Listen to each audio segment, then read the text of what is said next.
Overwatch is a game set on near-future Earth, as you'd be able to tell from most of the maps being better-looking versions of real-life locations. And when I say better, I mean that it never rains, there's no litter anywhere, and I just realised there are literally people meant to be living in these places. But instead, absolute psychopaths with magical abilities are using these places as fighting arenas, quite a few of them thinking they're the good guys. I mean, where do the people even go? Because at some point, Zenyatta, Torbjorn, Moira and Hanzo are probably going to use every square inch of the planet as a personal boxing ring. And by the way, no damage is ever left in their tracks, because no matter how many times you launch a barrage of explosives at a wall, it'll always end up fine. Look at this, not even a scratch.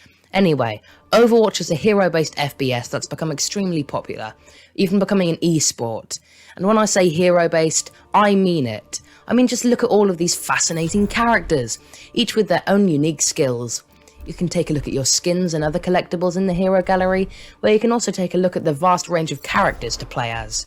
I must say, the character models are very good, and you can even switch to their weapons if you want a closer look at what you're murdering people with.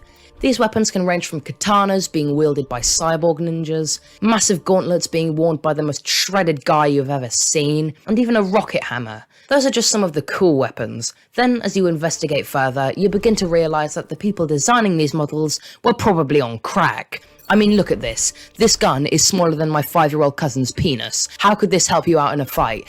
And it gets weirder. This gun looks like a glorified can of Pringles, and what the actual hell is this? But anyway, enough about the weapons. We should probably get into the gameplay. So, as you'd imagine, the game makes you start with a tutorial. That's about as tedious as you'd imagine.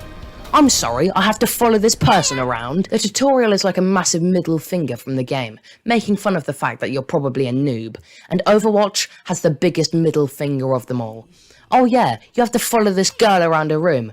Oh, and by the way, she can teleport. Thanks game, you're really teaching me a lot. Like what big pricks the developers are for putting me through this torment. Anyway, then comes online play. In Overwatch, in order to win, you should try to balance out your team as best you can, maybe going for the simple combination of 2 of each character class. Oh, we're all going attack? Okay then.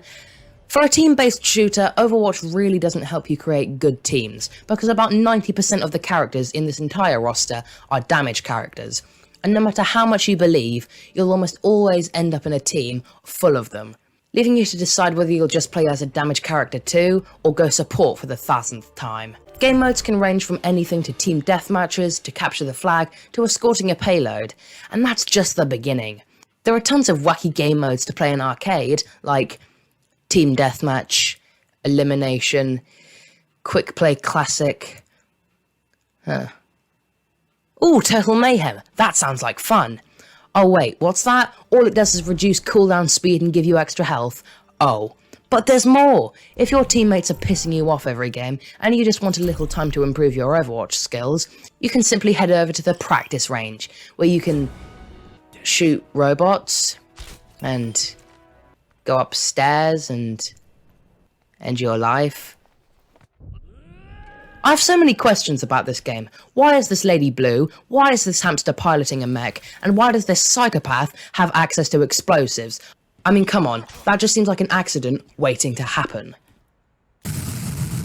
And also, I don't think I have OCD, but whenever I see the new icon in my hero gallery, I want to get rid of it quickly, and this can take ages depending on how long I leave it for. But nothing frustrates me more than going over to a character to find out that the only new cosmetic I have to equip is a voice line that I'll never use. And these are way too common. And whenever I get a supply crate full of voice lines, I just want to break my controller.